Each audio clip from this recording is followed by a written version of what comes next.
Hi, everybody. Welcome to our live cast today. We are excited to talk to you about Is Mind Identified Really You?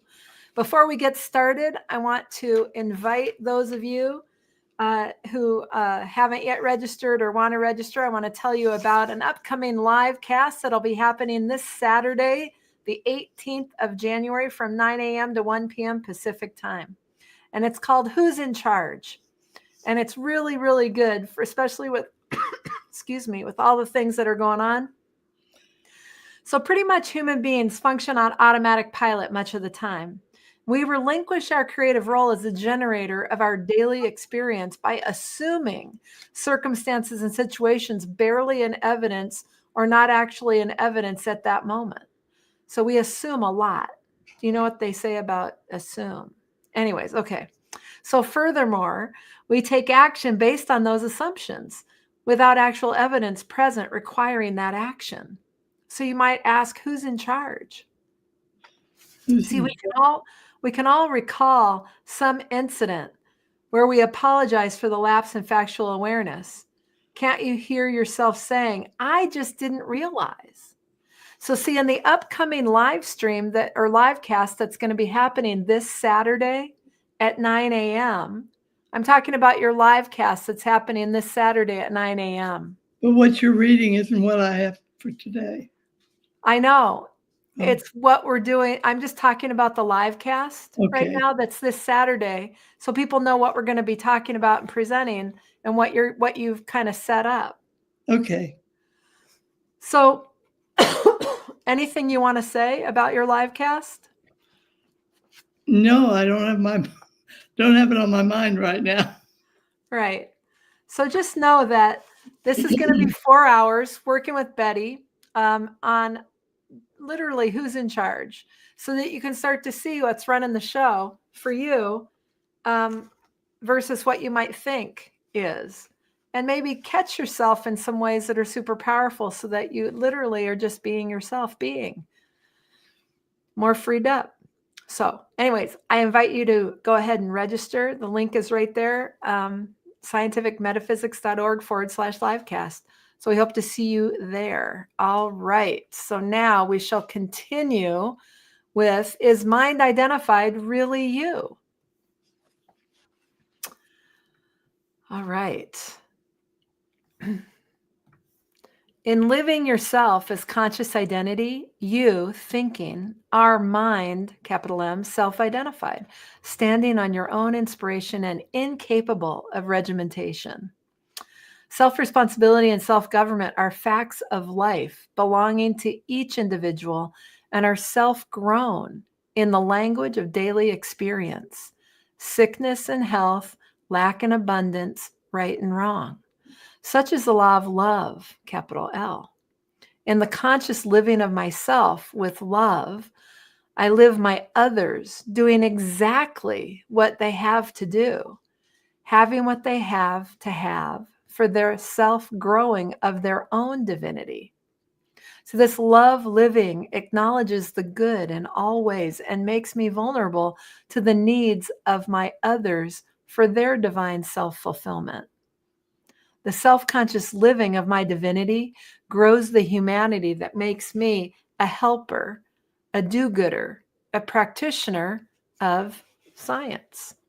I'm of no value, no good to my brother man unless I am living him divinely, self-consciously, insightfully as myself. So anything you want to add to that for today's topic? Yep, Betty? that was taken from Margaret Laird's booklet, Government and Self-Government. Yes. Yep. Anything you want to add about, is mind identified really you? Yeah, we don't really see that. We really don't. We hear the words, but we don't recognize that there's nothing going on if you're not being yourself being, because that is God being.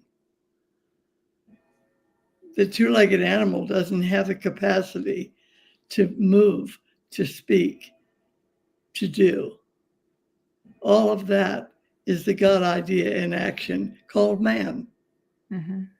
So you have to respect the foundation that's present every minute that you're around. That way you don't get into this blaming yourself or upsetting yourself or blaming someone else about whatever's going on. You can look and say, this is addressed God's word today. How about that? Wow. All right. It's got to be good going somewhere. Have to look, have to pay attention, have to really be myself. Mm-hmm. Yeah. All right. And if at any time you have any questions or comments or anything like that, please feel free to type them into the comments, and those will come over to us and we will bring them in as long as we're live. So feel free to participate in that way. All right, here we go. In Government is Self-Government on page 111, Margaret Laird wrote, "The thinking, identifying mind is mind." Yep. And read the note that goes with that. Yep. It is mind reflecting itself to itself as itself, mind, the one I or ego. Yep. So it's all just one thing going on. That's right. No matter what it looks like. And especially because it looks like that. Without the being present expressing itself, you would have nothing going on. Right. And that's infinity, is the infinite variety of one. Yeah, it's never the same from one second to the next. Mm-hmm. It's constantly a new presencing. Right. Okay. All right. Very cool. And in Science and Health, Mary Baker Eddy on page 353, starting on line 1, wrote, "The Christianly scientific real is the sensuous unreal." Yeah, that's what makes it all one thing going on. However you see it does not remove it from being the one thing going on, seen however you're seeing it. Doesn't mean that it's the way you're seeing it, but you are seeing the only thing present, reality functioning perfectly. Whatever you have that mean is up to you. Mm-hmm. And when you get personal sense of yourself out of the way, it all flows. Okay. Yep. All the real is eternal. Perfection underlies reality. Without perfection, nothing is wholly real. Yep. And that's again Mary Baker Eddy. So perfection underlies reality. Are we talking about perfection underlies everything that we see, hear, feel, taste, touch? Yeah, it's the ground of being. Okay. And then without perfection, well, why would there not be perfection? If perfection underlines everything, then where would there be without perfection? There is no without perfection. Okay. Because she You says live it without according- perfection, nothing is wholly real. That's right. But you live it according to your perception of what's there. And very few people look out and say, perfection, looking just like this. Wow. Right. They usually say, I got to fix that. I got to go to the store first. I need to, two-legged animals are fix-it machines, Yeah. Yeah, very much. Okay, good. All right. And then in your book on page 77, you wrote, "Consciousness, universal intelligence, sources all language, everything seen, heard, and felt." Yeah, so we can't pick on the appearance of things. But as Margaret Laird said so many times, pay attention to your seeing. What are you seeing? How are you seeing? Are you seeing or just looking? Seeing involves understanding. Looking is just gazing up. Mm-hmm. Okay. Acknowledging that the generative or creative principle of everything existing is consciousness. Students are able to observe their physical universe as the logical and accurate evidence demanded to identify their individual human arena of living. Yeah, that's a great statement. It's from Margaret. I think that's from you. That could be, but the original thing was from, oh, it is from my book, isn't it? Yeah. You recognize it. It's a great statement. Brilliant mind. Yes, ma'am. All right. So acknowledging that the generative or creative principle of everything existing is consciousness is really that key. It's all boils down to acknowledgement, doesn't it? Yep. But your acknowledgement is your generating of it. Acknowledgement is a generative presence, you know. Okay. It is because you acknowledge it that it exists for Okay. you. Yeah. All right. So that's what opens up the whole thing. That's actually what frees it up is acknowledgement That's right. that Well, that's what has everything you existing experience. is consciousness. That's what your acknowledgement constitutes your experience. Yeah. And if you're acknowledging, you're mentally present. That's why it constitutes your experience. Okay. Yeah. All right.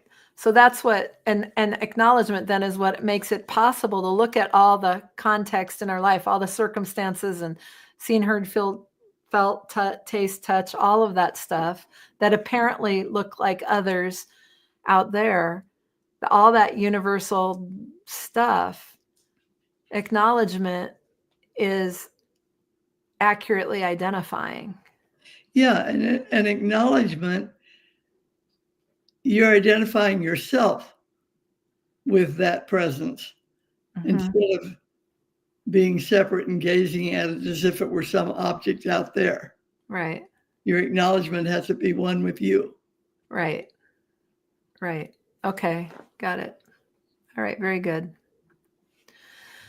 All right. And government is self-government on page 112. Margaret Laird wrote, only by losing ourself as material personality can we find ourselves. And I could get that. It's like I have to let go of the Kim picture Yep. and just let it be. Yep. To actually get outside of that belief system. And not only let it go and let it be, but know that it's exactly right. Just Right. now, the way it is, what it's Right. doing, just fine. Leave it alone. In other words, allow it to be. Yeah. Otherwise, you're into resistance, which makes everything persist that you're fussing about. Does that make sense? Yeah. Okay. Actually, it does. All right. If it doesn't make sense for those of you who are watching this, put in the comments. Let us know so we can get it clarified. All right. So more discussion on this is find ourselves to be the conscious infinitude of existence, the mind of all that lives or seems to live. See, the comment was only by losing ourself as material personality can we find ourselves. And then I picked up on find ourselves to be the conscious infinitude of existence, the mind of all that lives or seems to live. Right. You know. Yeah. So that's the nature of that. Anything more you want to say about that? No. Okay.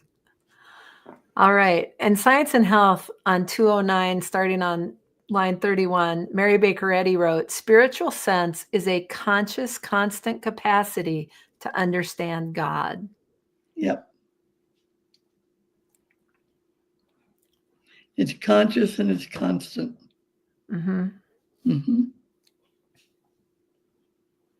And understanding God is just acknowledging the divinity present in whatever is apparently showing up. Yeah. Well, it's acknowledging your own being. Right. All is infinite mind, infinitely manifest. And this is what it looks like. Yep. On we go. Okay. All right. It shows the superiority of faith by works over faith in words. Superior faith by works over faith. In words. I'm not sure what that sentence means.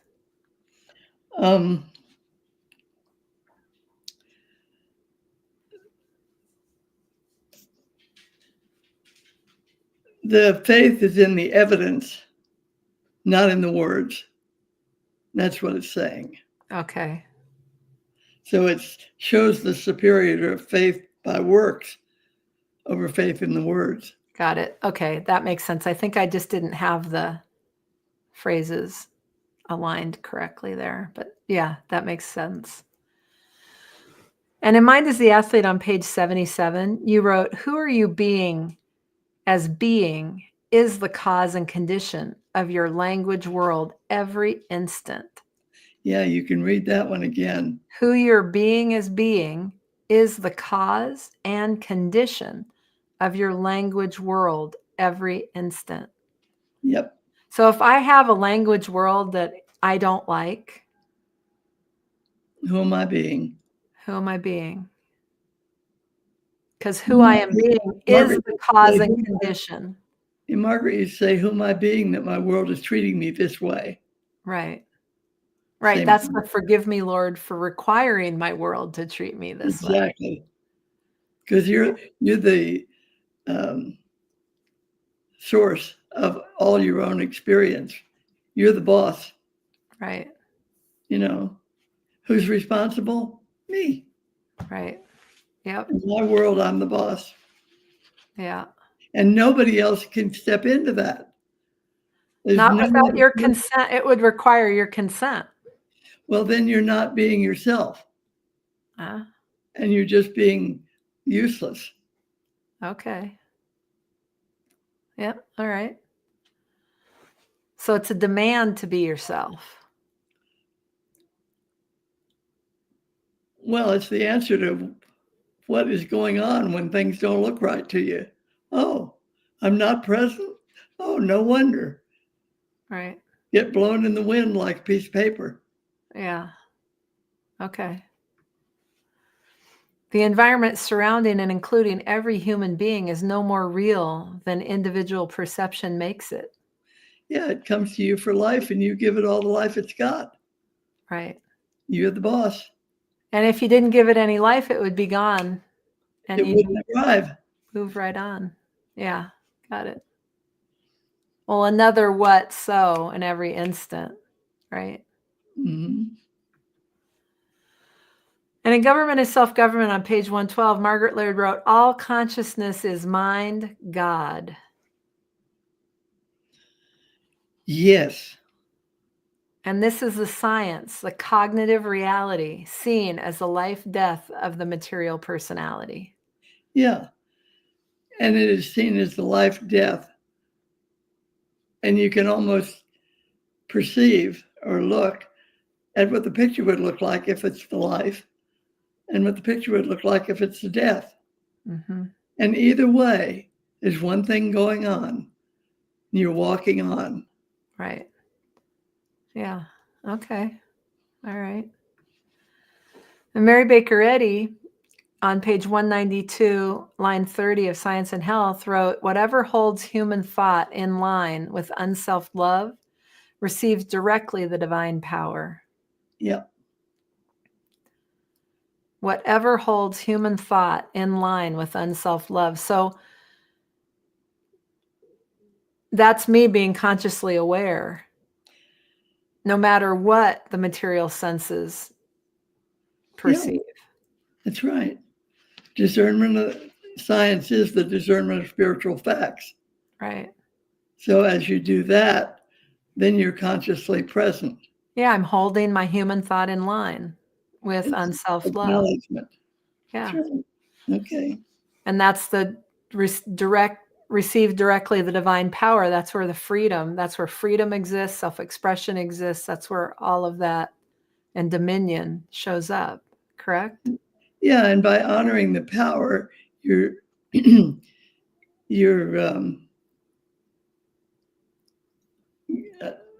I want to say avoiding, but it's not really avoiding, but there isn't any self-aggrandizement going on.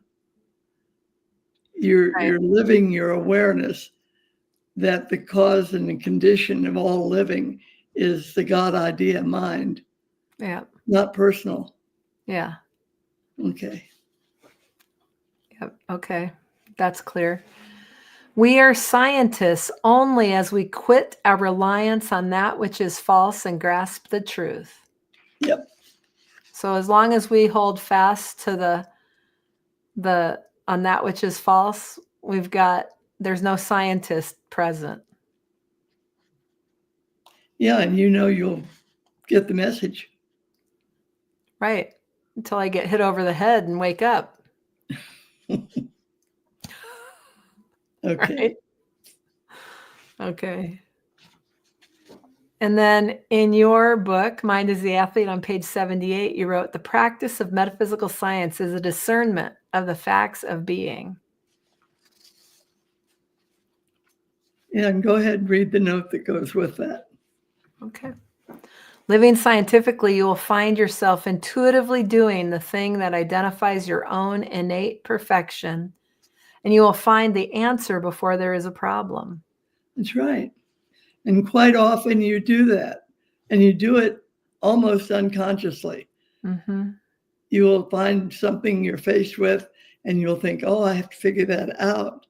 And then for a second, you can say, mind knows the answer.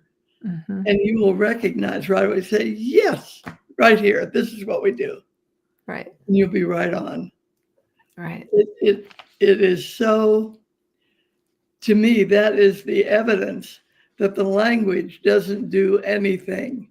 It simply is the best view you've got of your living of the facts of being.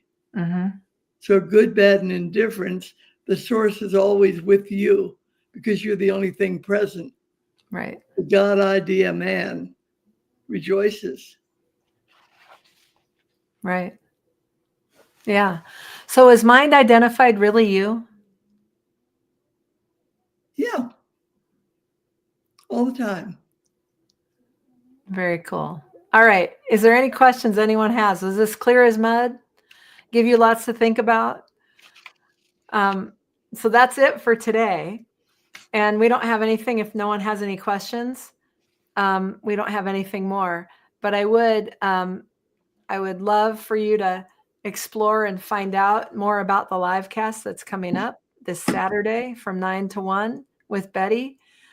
She doesn't do a whole lot of these live sessions in terms of classes and that sort of thing. So this is a good, fun opportunity to spend some time directly with Betty, and that's going to be live over Zoom. So and we would like to have participation, we'd like to have people ask questions, because we do not have, if I don't see you, these Zoom things, you see me, but I don't get to see you. Well, on Zoom you do. These you don't, but on the Zoom, on the live cast, you will see everybody. You'll be interacting directly. All right. But if you can ask your question, you can play with the answer. Mm-hmm. You aren't hung up on it. Give yourself something to mull over, for instance, and ask another question to clarify. Right. A discussion can take place. So there's a lot of advantage in getting yourself engaged and involved.